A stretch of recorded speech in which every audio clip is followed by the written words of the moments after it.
note for our internet audience watching at home. If at any time during the presentation you'd like to purchase a copy of tonight's book, you could just call the number on your screen. We'll take care of that for you. We will have the author sign it, and we will ship it to wherever you are in the United States free of charge.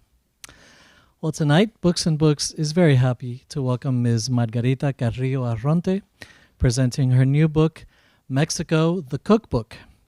Ms. Carrillo Arronte is a chef, author, TV host, restaurateur, and a global ambassador of Mexican cuisine. Born and raised in Mexico, she has dedicated the past 35 years to researching, studying, teaching, and cooking traditional Mexican food. In this book, she has brought us the first truly comprehensive Bible of authentic Mexican home cooking, featuring an unprecedented 700 recipes from across the entire country, showcasing the rich diversity and flavors of Mexican cuisine. The resulting collection includes snacks and street food, starters and salads, eggs, soups, fish, meat, vegetables, accompaniments, rice and beans, breads and pastries, and drinks and desserts. Here to tell us more about it, please give a very warm welcome to Ms. Margarita Carrillo Arronte. Muchas gracias. Thank you very much. Thank you. It's very exciting for me to be here tonight.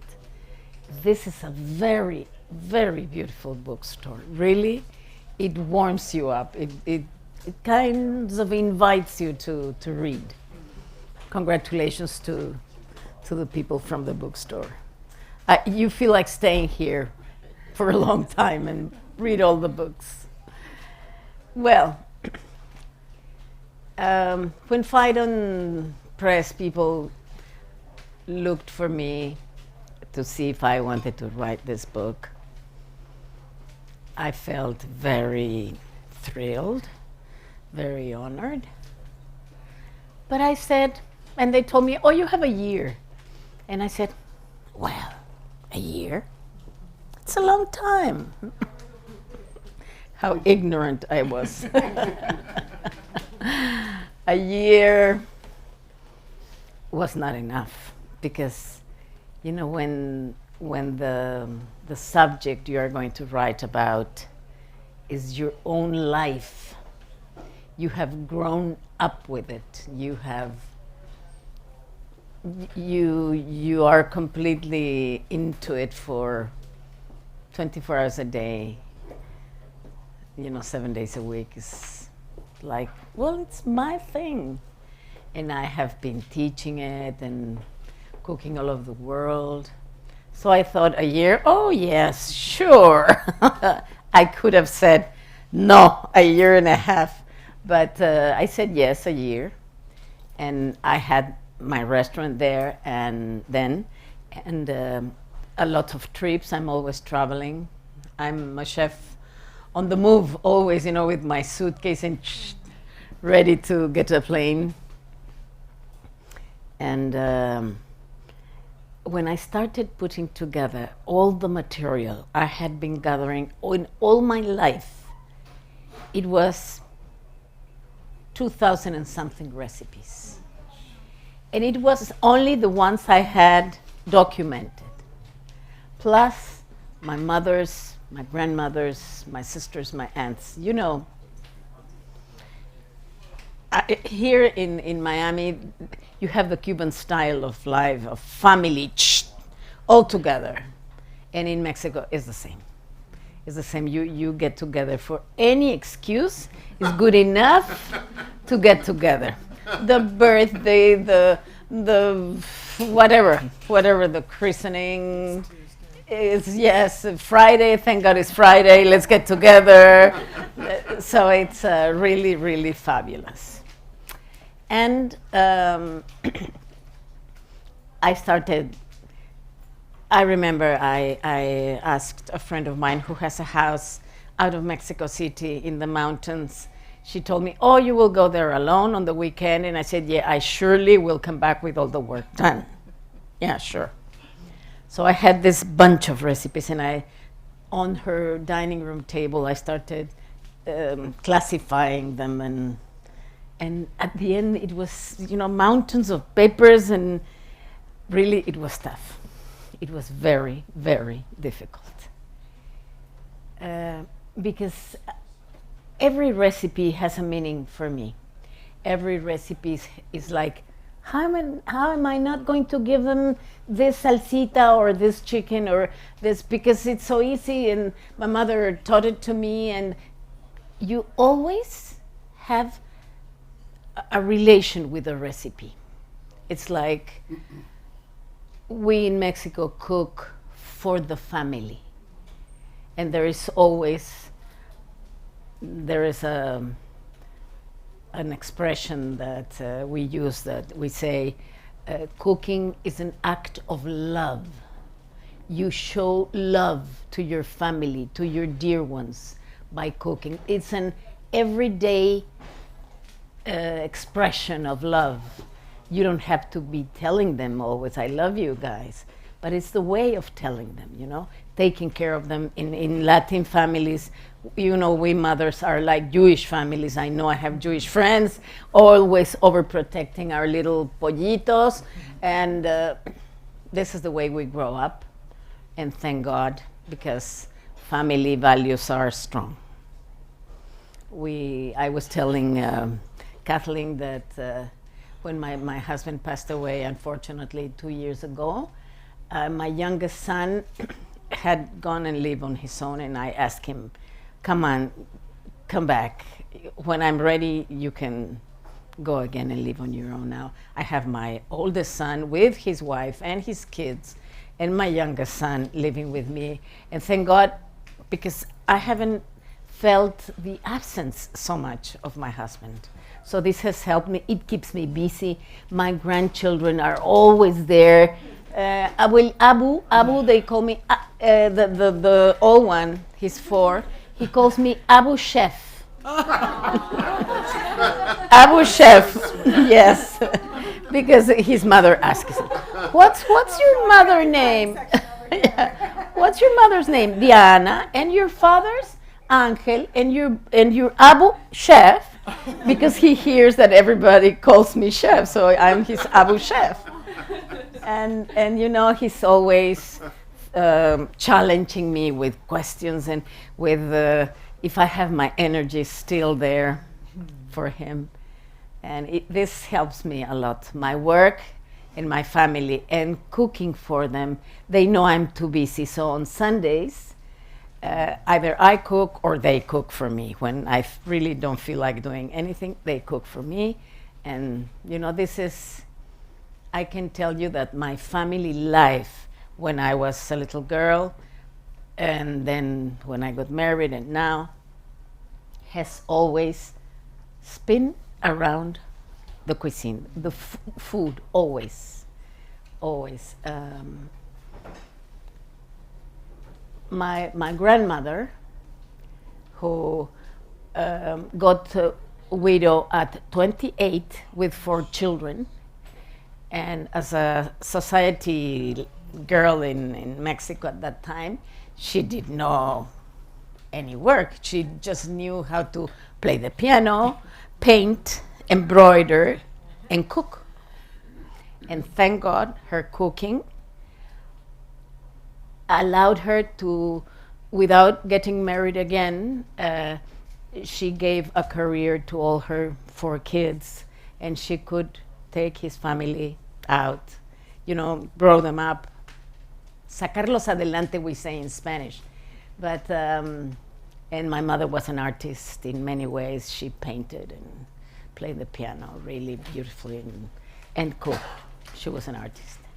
So we grew, and my father was always there backing us up, and, oh, this is delicious, although I knew it was burnt.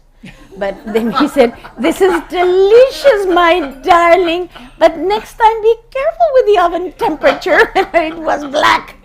And I always had this encouragement. And then I married a fantastic man, and we were the same age. We were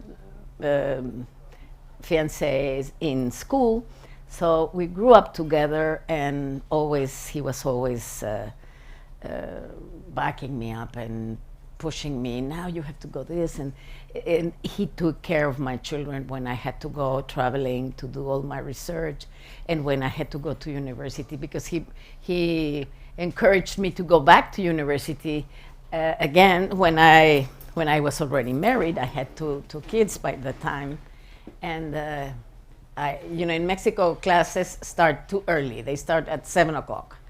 So he took care of the children while I was going to school, and he was always there when I had to go to these little towns, trips, and he was always taking care of the children. And without his help and his support and his believing in me, I couldn't have done what I have done.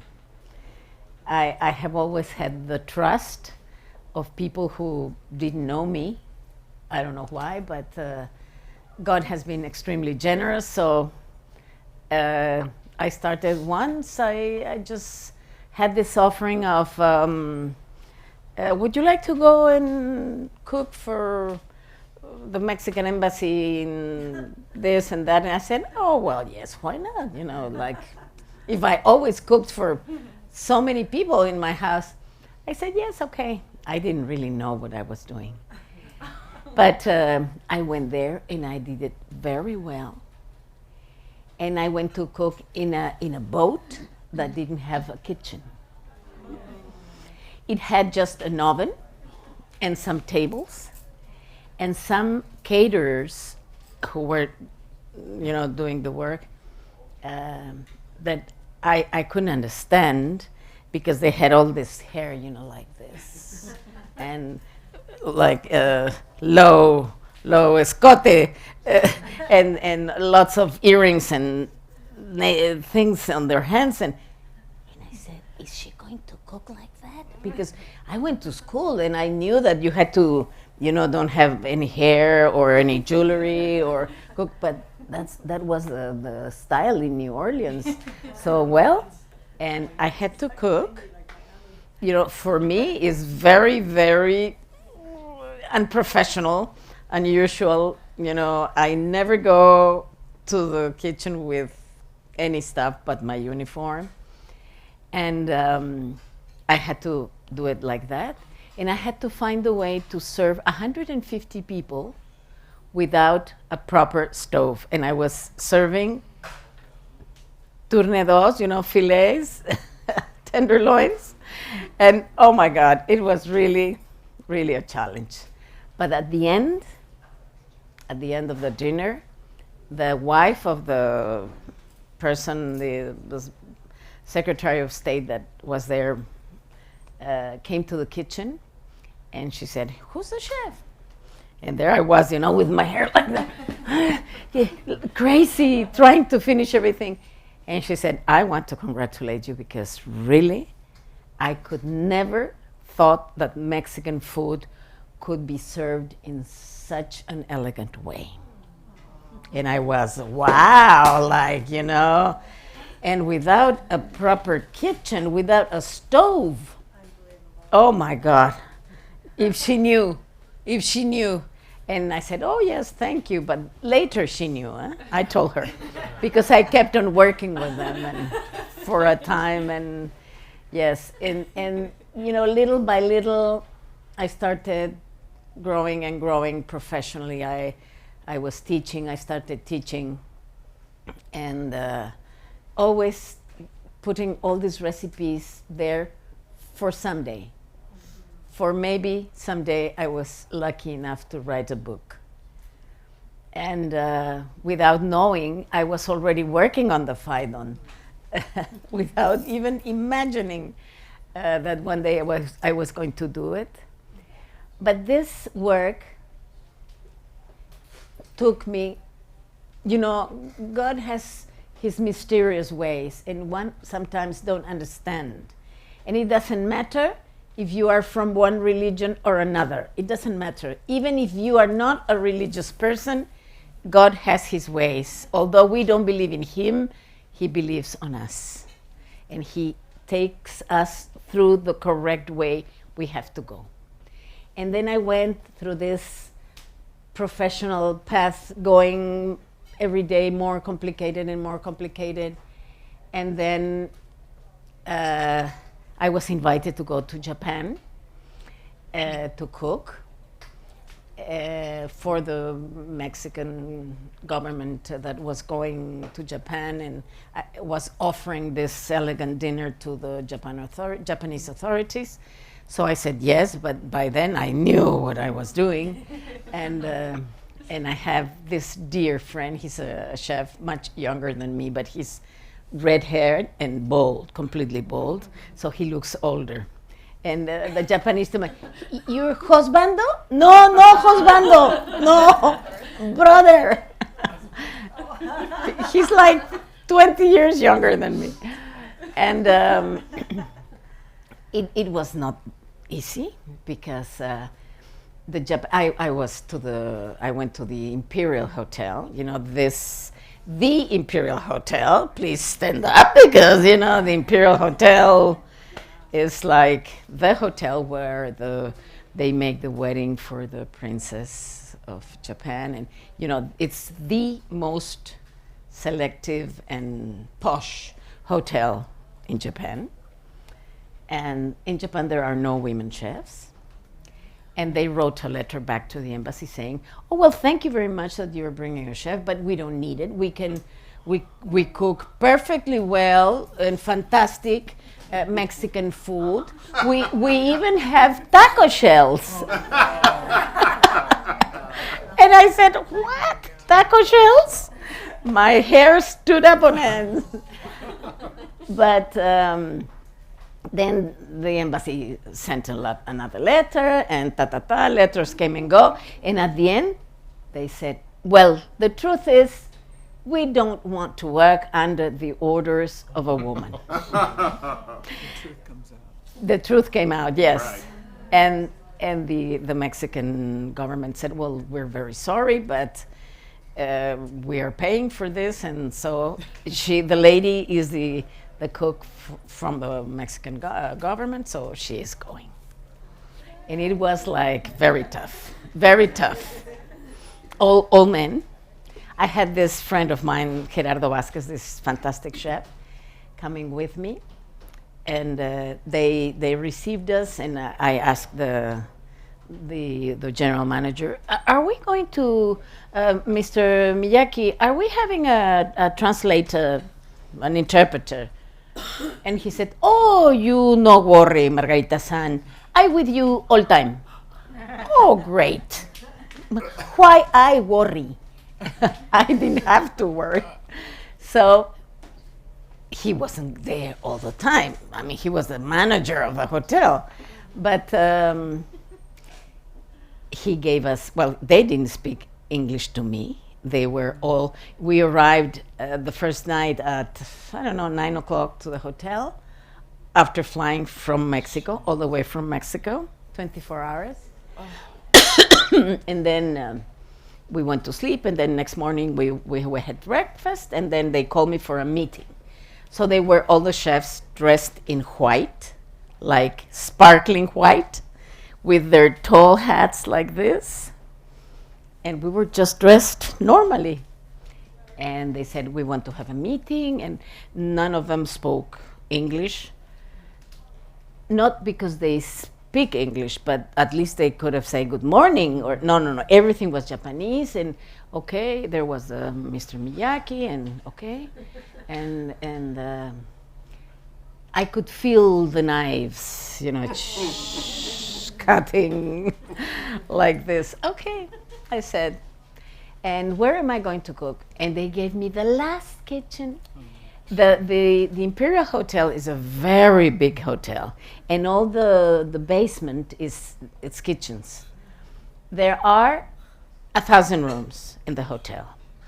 And how many cooks do you think there are for attending 1,000 rooms? A guess? 400. And do you know how many of them are women? 4. 5. And they're all in pastry. They're all in pastry. Okay. You said they're in pastry? Oh, wow.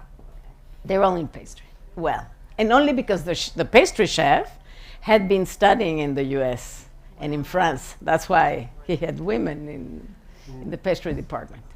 But they gave me the last kitchen of the last area there where I couldn't mingle with the other chefs and couldn't distract them and make friends or anything. But you know, Mexican cuisine, we started to roast the chiles, roast the seeds, so the smells,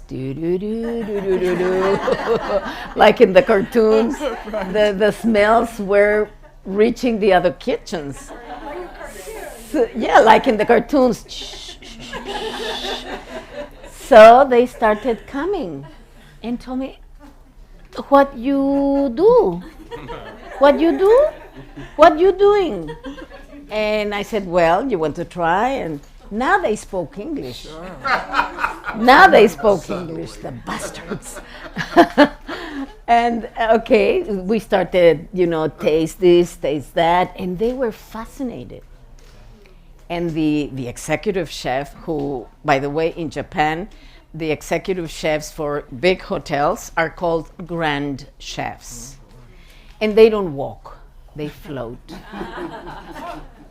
They float, you know, levitan, like Christ, over the water, over the water, really. And of course he didn't talk to me, not even the first time. He just said something in Japanese like, I said, pleased to meet you. No hands shaking or anything. No. And then, okay, we were there cooking. And then at the end, when we were going to serve all that beautiful food and everything was displayed and beautiful, he came to look with his monoculus. Oh no. You know, like, and he saw this beautiful food and he was really surprised. And he came to me and said in English, with a Japanese accent, of course, congratulations, chef. And he shook my hand. Wow. Believe me, I didn't care if the president of Mexico or Japan were going to like the food. You know, that was a recognition. That was a recognition of being like chef, you know, like we were equal. Oh, well, one day. But, you know, we had this experience 2 days before that we were at in front of the door of the lift, the service lift. And he was there, and my friend and I were just standing for the lift, waiting. Then the lift came, and we were going to go inside, and then a Japanese guy who was our assistant took us both by the arm and said, no, don't you dare to go in the same lift as the grand chef. Imagine! We say in Mexico, for my flies, for mis pulgas, I was like, I could kill him. But I said, okay, let's respect. Okay? Para mis pulgas? Okay. But he was recognizing, and I can tell you that the 4th time I went back to the Imperial Hotel to cook, the general manager of the hotel came out and told me, welcome to your home in Japan. Wow. Yes, that was something I earned with my work, with 15 hours of daily work. Really, my legs can tell you about it, you know, because really, my God, we worked like slaves, but they work the same. They work as slaves too. So I had to demonstrate them that not because I was a woman had boobs, I was of a less quality human being or professional. So I was there always, and I earned the respect. And this was very important for me. And I have been all over the world, and in all over the world, the recognition of Mexican food has been extraordinary, really extraordinary. And so when they asked me to write the book after I traveled for 12 years. After all this traveling, the book was easy. I didn't know what I was saying. No, the book was a real challenge, but I put all my soul and my heart and my knowledge into it. Of course, it has mistakes, of course. It has 700 and something recipes. It's a lot, believe me. At the end, Phaidon people are very strict on the end lines, the deadlines. So maybe there will be mistakes, and they printed it in, I don't know where they didn't speak Spanish. So there will be little mistakes. But they will have my email in the bookstore, so you can email me when you have a doubt, or if you find a little mistake, let me know. There's a mistake here, so we'll correct it for the reprinting. And I never imagined that this book that has so simple recipes, so traditional recipes, was going to be of big interest all over. And I've received comments from people in the UK, a lot, and here in the US, of course. So I would like you to enjoy the book as much as I enjoyed making it, and try to cook without being nervous. Just, what have you got to lose? Some eggs, maybe some meat, chiles. What? Nobody's going to die. But if you achieve it correctly, if you do it, then you will be so happy, because then you can have these recipes to love your family, to show them that you care for them, and then you can maybe 1 or 2 days cook a lot, pack them, label, always, ladies, men, gentlemen, label, name, date, freeze them, and you can have them for, if you're making a mole, you serve a mole today, and then in a week, maybe or 2, you serve enmoladas, enchiladas with this mole, and then you serve with a different protein, and you can make many things with these recipes. So I hope you find it approachable. I hope you find it simple and inspiring for you to pamper your family. Okay? Thank you. And when you go to Japan, be ready. Okay, questions? Do you have it in Spanish? Not yet, but I'm translating it. Yes, I've already arranged with Phaidon that I will translate it into Spanish. Yes. How difficult was to find ingredients all around? Nothing. the No. world? You find everything in the USA. No. In all your traveling. Ah. In all my traveling around the world cooking Mexican. Oh. I learned to prepare, vacuum packed, and put it in my suitcase. In my house, everybody got expertise on vacuum packing, and yes, no, I had to dry the epazote, the hoja santa. I had to dry the hoja de aguacate. I had to prepare some things and then took, yes. Okay. And I arrived to Japan the first time with 8 suitcases. And they told me, what do you have there? Oh, my clothes. Your clothes? and on top of everything was a suitcase that my friend took at the last minute from his house. And he said, give me this. And we had to open it in front of him. And it was his sneakers, his shaving machine, and he said, okay, go through. Whew. Yes. Now I've learned to, even to the States, I bring things that I know how to bring, because they cannot allow you to bring pork or raw things, but if they are cooked, they allow you. Yes. Questions? First, I want to thank you for being so warm. Oh, thank you. You just have a wonderful personality. But can I be so bold as to ask you, through all these recipes and your heart, what was your top 3 romantic recipes that you would cook? At different stages, as simple as it might be, or as complex. I can tell you that it is difficult. It is a difficult question. Is if you ask me which of my sons I love more. From the 4 of them, I don't know. But I can tell you that. Yes. I love mole verde, pipián verde, a lot. I like the soups. Soup for me is a part of the meal that sometimes I can just eat a big bowl of soup and some tortillas or bread, and that's it. Soups are delicious.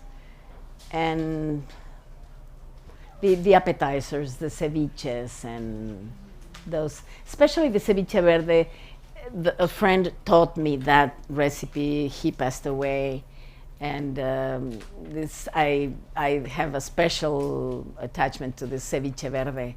It's delicious, delicious ceviche verde. And a romantic?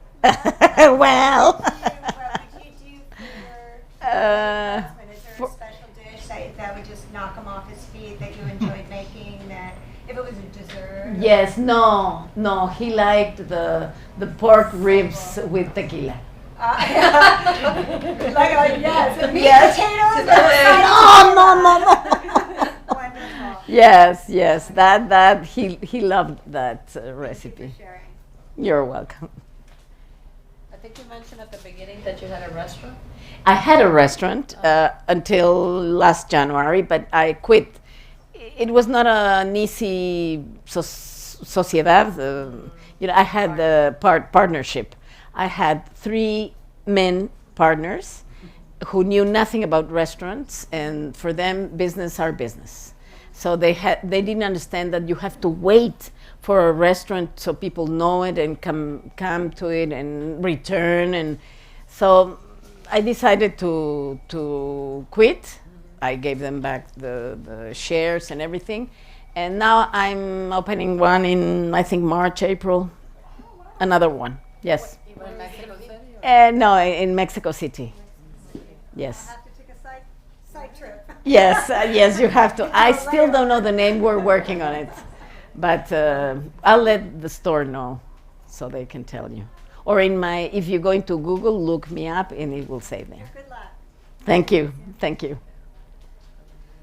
This is lovely, and really looking forward to making at least some of the 700 at some point soon. But you also mentioned that you had big piles of the 2,000 recipes that you have. So there's more. Yes, a How lot. can we check out the more at some Yes, point? yes. Is it another book? Or? Yes, I think Mexican food is definitely very vast and very varied, and it was in the 16th of November, the 16th of November 2010.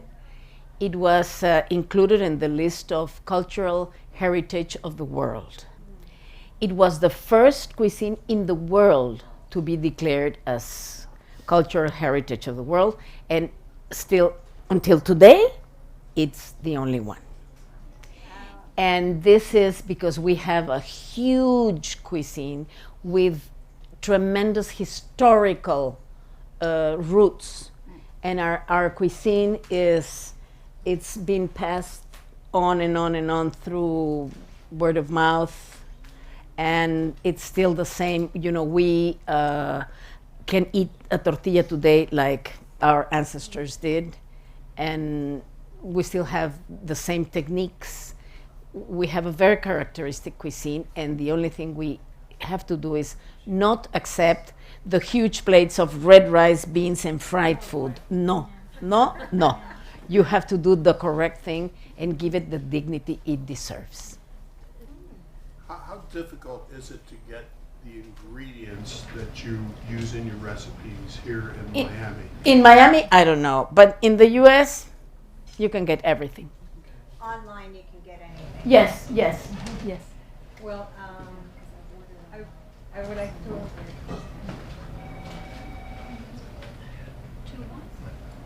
And in the book, in the back part of the book, there are some. I would like to honor Chef, and I would like to ask all of us an extra applause because I'm Mexican, and I'm so proud that she came here because most of the people know about Diana's book internationally. Diana Kennedy. That's right. Yes. And I'm so honored that first time I have a Mexican chef. So proud to share our story. Thank you. Thank you. Thank you. Thank you. Thank you. I know the feeling. I know. I know there is always a foreigner telling us what we are worth. I know. That's why I accepted the offering when Phaidon Press. Thank you very much. And mostly because I know when women, her generation, my generation, we are very close, has been so far to be in a chauvinist country to be recognized. So Yes. it's a special recognition because besides that, her profession is double effort. Believe me, for some reason, God put me where I was in. I'm the ninth. No, I'm the sixth of a family of 9. But after me, they couldn't be born the babies. So I'm the last one of a family of 6 men and Lady D because my sister is Lady D, and I was always, struggling and always trying to stand up. Always, I have lived in a world of men. And I still live in a world of men. I have only boys, and in the culinary world, they're mainly men. So I have fight for standing up and saying, I'm here, what do you want?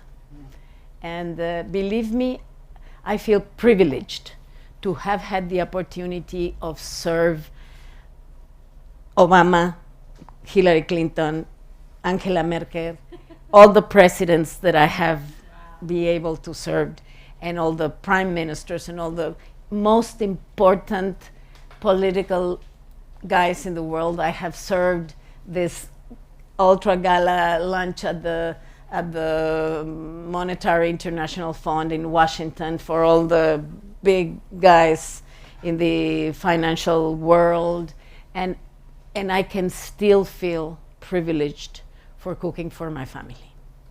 That's an impressive resume. Yes. Thank you. I just want to say, just to add to that, it's una belleza. Qué bonito, ¿verdad? It's so beautifully done. I don't know if you've seen the cover, but it's a work of art. And Thank your you. That's- philosophy is even more beautiful. Thank you. And your approach. So thank you so much for sharing it with us. I can't wait to start cooking. Yes, please do. Please do. I have to take a plane, so I have to go. But if you want, I can sign your books. Yes, sure. Thank you so much. All right, folks. Yeah. If there are no more questions, Margarita will be heading to the airport, but we do have the book for sale at the counter, as well as one of her previous titles, Tamales y Atoles Mexicanos, for those of you who speak Spanish. And we do have food samples back there. So buy a book, have a treat. This was so charming and lovely. Please give Margarita another hand. Thank you very much. Yeah. All right.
you.